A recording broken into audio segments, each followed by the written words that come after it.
Live. I'm Dan the Man Muñoz, host of Movie Menu Reviews, your weekly movie news and reviews podcast on Facebook Live. I'm here joined by special guest Justin Rettke. You bet your bottom dollar. Also here joined with Z. Hey, how's it going, down guys? there. How's it going? I'm still sick, but I'm still here. And our co-host Mike Stand, which is right here. Stay tuned for the next episode where the other three of us will be sick and Z will be well. And I'll be hosting that one. Yeah. We'll be coughing on them. That's not gonna. It'll be short-lived. That'll be like a bukkake, but with pure coughing. A reverse bukkake. Wouldn't that be a boo coffee? Oh, damn it! Nice. All right, let's get this Dan the Man Muñoz. Yes, son. Is this on your? No, that would be on the movie menu reviews page. It would be on the wouldn't page, it? yeah. I have 3 degrees. That is not right. 3 degrees? Yeah, man. 3. Nice. I still can't figure out how to Facebook. As you said, you're It's getting okay. old, man. That's okay. I'm getting dang old. Just want to share this before we get started. I already shared mine, so I'm good. I'm about to share. Oh, I'm currently kicked out for some reason. me too. Wow, you guys suck. I think because you shared, you screwed us all up. Yeah, you coughed on my Wi-Fi. No, that's just your Wi-Fi sucking. That's exactly what that Well, is. because you coughed on it. There, I have Yeah, now buddy. removed. Okay. Where's the Facebook Live? Should pop I up. just went to movie menu reviews and shared it. Yeah, it should pop up as a notification. Toot, toot, toot, toot, Yay. toot. There's a bit of a lag. Okay, so this is going Oh, to here it be is. Oh yeah, well, it's the Wi-Fi system. spoiler free, so we're not going to give anything away, hopefully. If we do, we apologize. And then we're going to turn it off and finish the rest of our review, which you could listen this coming week. So we're not going to give anything And away. Mike's ruining it again. No, that was me. Oh. And again, I take the blame. You're welcome, Facebook. You're welcome. All right, just going to get started. It's okay. I'm used to being the fault. So Mike, just make sure on the podcast itself to introduce Justin. I'm sorry. Oh, yeah, later on the podcast and stuff. Yeah. Don't forget to introduce Justin. You have to go like, this is Justin. If you forget to introduce me, so help me God. Oh, gotcha. Because you are the host, Mike. Oh, I thought you were gonna hand it off to me. You could introduce it and hand it off to me for the movie. Okay, Oh, okay. let's do that Yeah, then. we can do that. Welcome to Tech Talk. This is what happens behind the scenes on our Yeah. podcast. We make it on the way. We don't know what we're doing, to be quite honest. Usually. Oh, It's a self-reflexive podcast. But we look good too. We let you behind the curtain.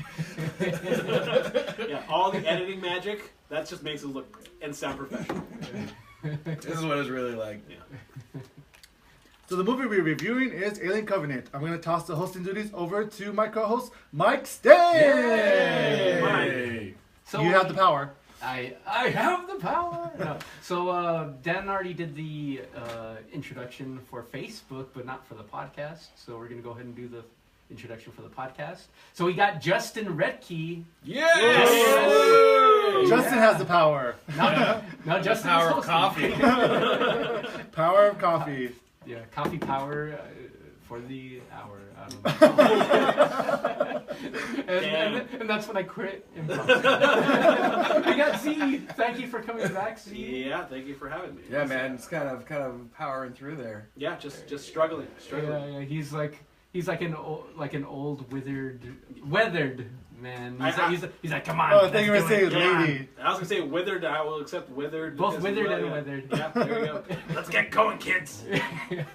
So the movie we're reviewing today is Alien Covenant, which I've actually been looking forward to. Directed by Ridley Scott, written by John Logan and Dante Harper. Here's the plot. The crew of a colony ship bound for a remote planet discover an uncharted paradise with a threat beyond their imagination.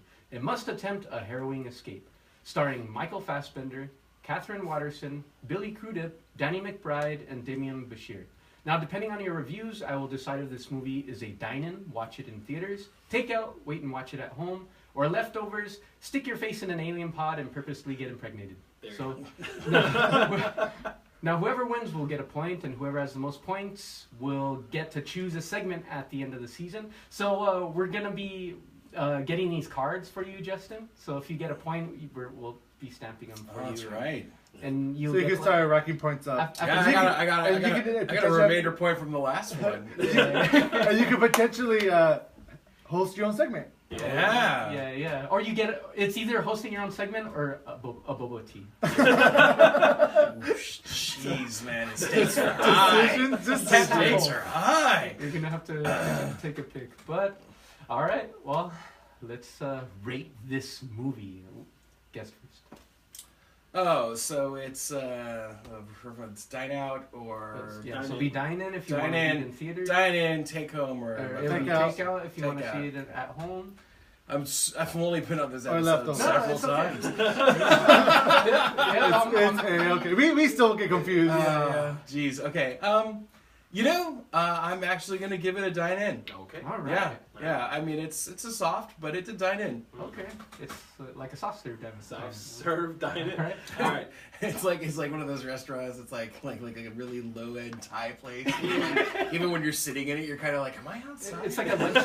It's like a lunch special dine. Yeah. Like it's 2 free egg rolls with every order, that kind of deal. And the scene on the window is blocked off by a bunch of bushes, so you don't really see that. It's to hide the D Yeah, rating. exactly. Gotcha, Yeah.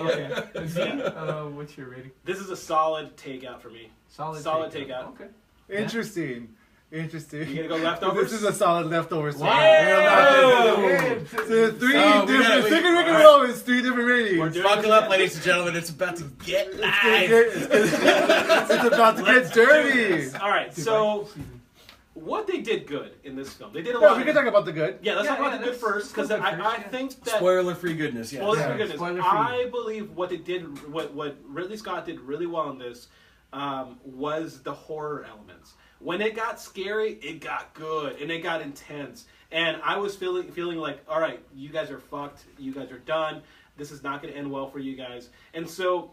I think what they did really good as far as like setup. Now the setup was too slow. There was way too much prologue in this film, setting up the first arc, and it just took way too long to get there. But once the story got rolling, you were invested in these characters, and you actually, for the most part, did in fact care about Catherine Wenderson's character because you feel her emotions and you kind of understand what she's going through. So I think the horror element. Hey, quick, Z, real quick. What's her character's name without looking at a screen? I'm looking at Daniels. I saw his eyes move right to the screen. Yeah, right there. We're gonna come I back. like your point. This is why Because I'll disagree the fact that I think Ridley Scott did not work so well with the horror. It never felt that the stakes were raised. It was very predictable in my opinion.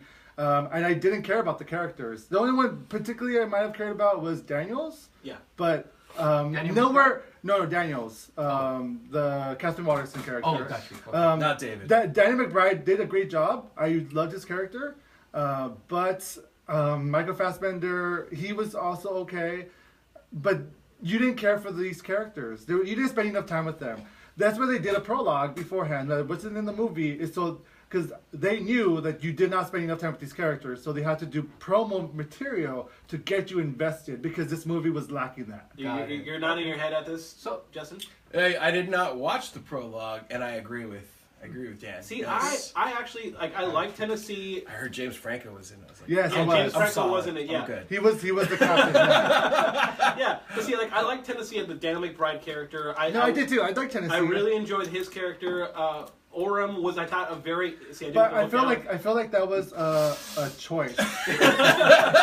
No, but I think as far as like setting up, I mean, this is a road paved by Ridley Scott over and over again. The idea of religion versus free will. But they never really tackled it that well. Well, that's what for me it was a takeout, because I thought that they were trying to go into these different directions, trying to set up the story of why humanity leaves Earth.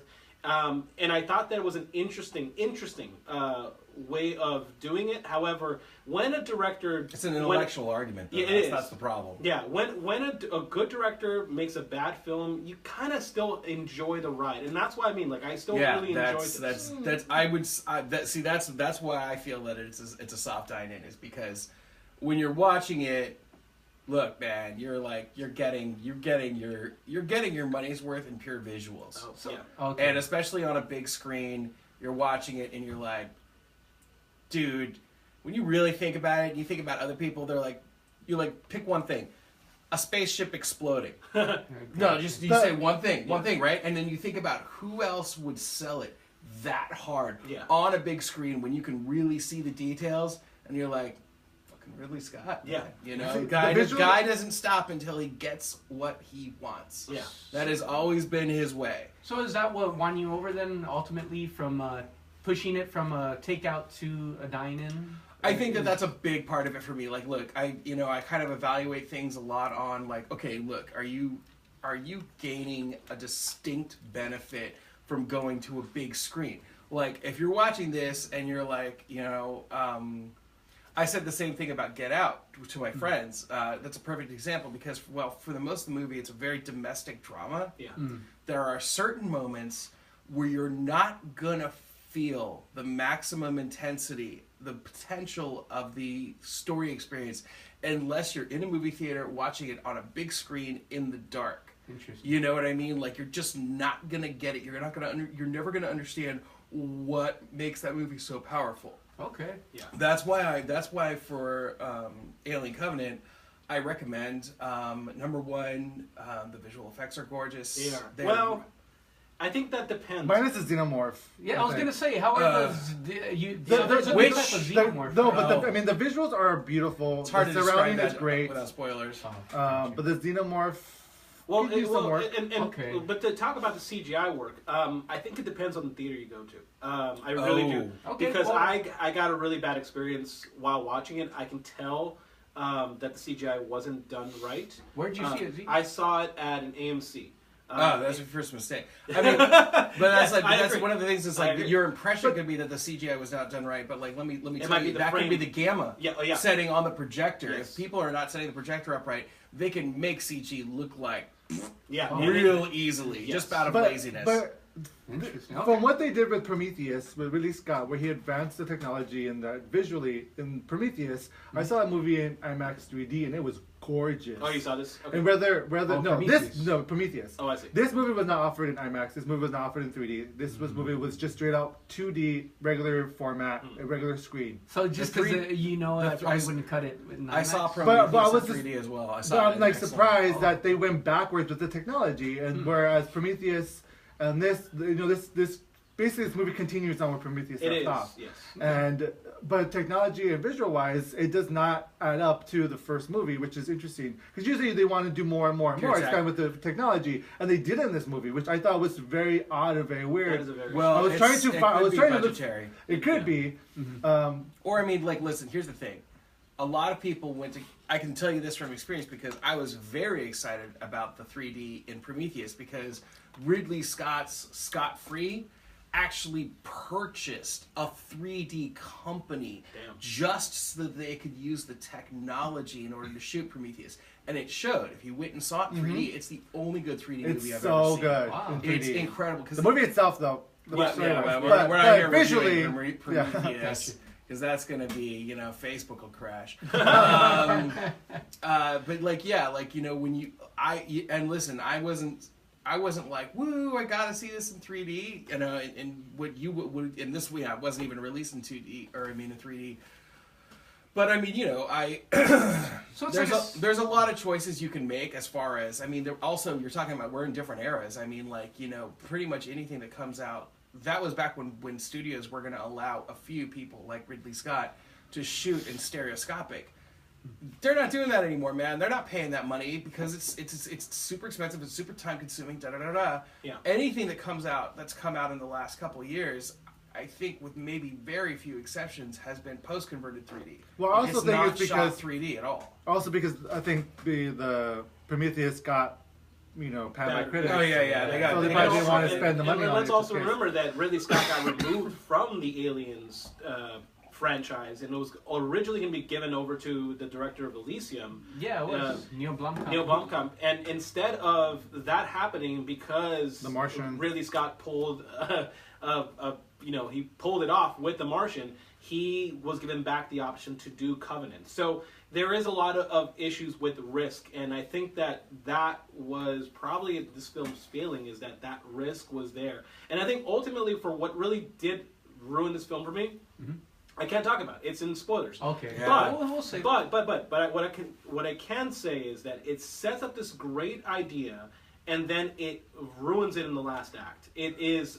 That's the term okay. that I I would agree. use 2/3 a good movie. It fumbles it so badly and so evidently that you're just thinking, who was writing this? Did you not understand that? Yeah, I don't blame Ridley Scott for this movie being Okay. leftovers for me. I blame the writers Yeah. of the story. This was Because really bad. they Well- really tried to throw in some mystery and some misdirect. And, from what I heard, people are saying that this is like Alien 1 and Aliens combined. And I totally disagree. It is neither of the films. I feel it's very lazy writing. Yeah. He didn't.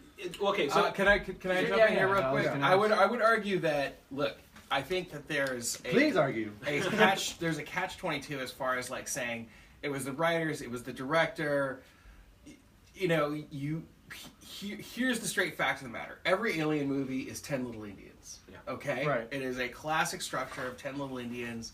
And the thing that I feel is the most dangerous about, the Prometheus had the same deal, where you've got, Prometheus had fewer characters initially. Yeah. It had about 10, right? Mhm. And then we come into this one, and I want to say there's, I don't know, maybe, 20. God, yeah. there's a good 20. I mean, yeah, you're It's a big crew. It's a pretty. I would say it's probably more like 15, realistically speaking, if we were to count out like who had speaking roles. And there was probably like Bob the soldier who was like sitting in the back room when people were talking, and he was like cleaning his gun. Yeah, but it's like, oh, the guy that's gonna die. Oh, you're like he's gonna die shooting a gun. Going, There's a guy who gets like his chin removed at one point, and I was like, I don't know who that guy was. I like to refer to those characters as the Wilhelms because one of them's gonna drop that Wilhelm. Scream. Nice, yeah. But like, here's the thing. That's the thing that I wanted to talk about is you have these 15 characters. You're gonna play 10 Little Indians or whatever the heck, right? And even when you get through the initial kills that we're supposed to be really scared by, but are kind of like, yeah. But like that's the problem with you have so much primer on this world, and that's something I'd like to get into later, maybe outside of spoilers. But just for the sake of the audience, you have a situation in this movie where you have, like, say, 15 main characters, right? Or 15 speaking roles. You lose a couple of them pretty much off the top, and you're like, oh dear, that's a shame.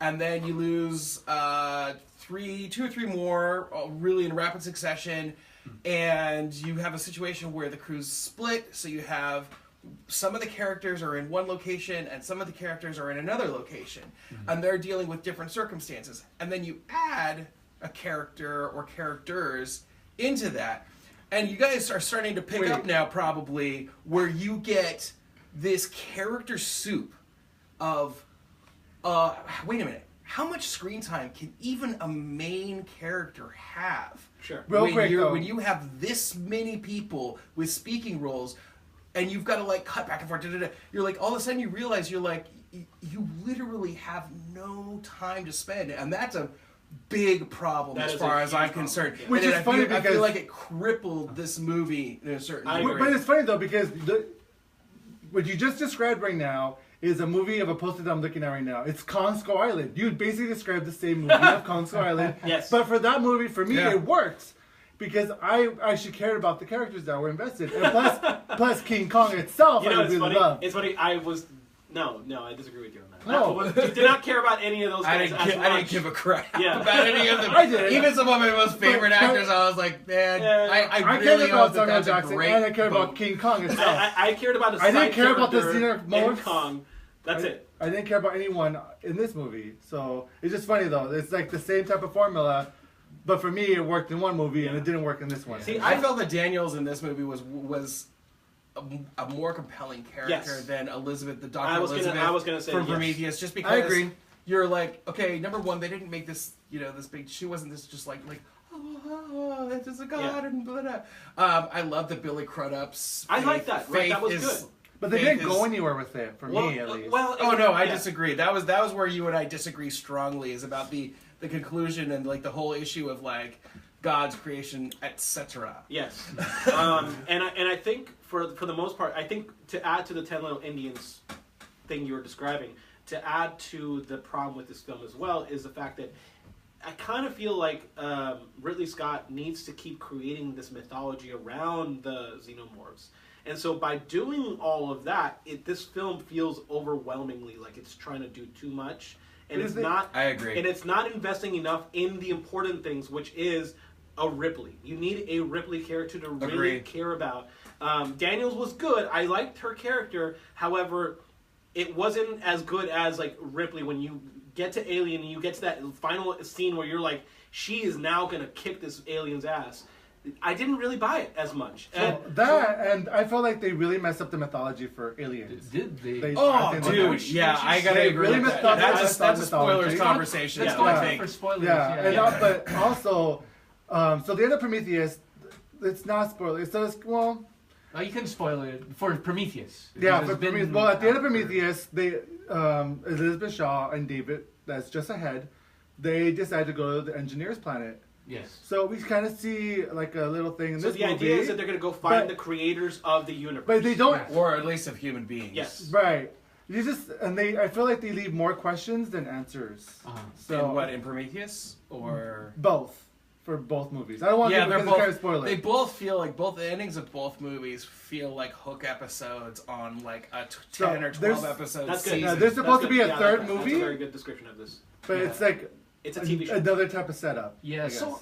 Why not just give it to fucking HBO and Yeah, spend I a year agree. making like, even if it's only 5 episodes, do do 5 Alien episodes in a row telling one greater story where I didn't have to sit in a swamp of what the F? Yeah. Are you going to be able to pull this out in the end? Yeah, I agree. For like 6 years before we actually get to see what the what sort of wrap up are you gonna try and pull on the story? Because it's just a string. It's a string. Yeah. They're stringing you on both movies. They are. Would you like to see a continuation of this with a different director, or do you feel Ridley Scott?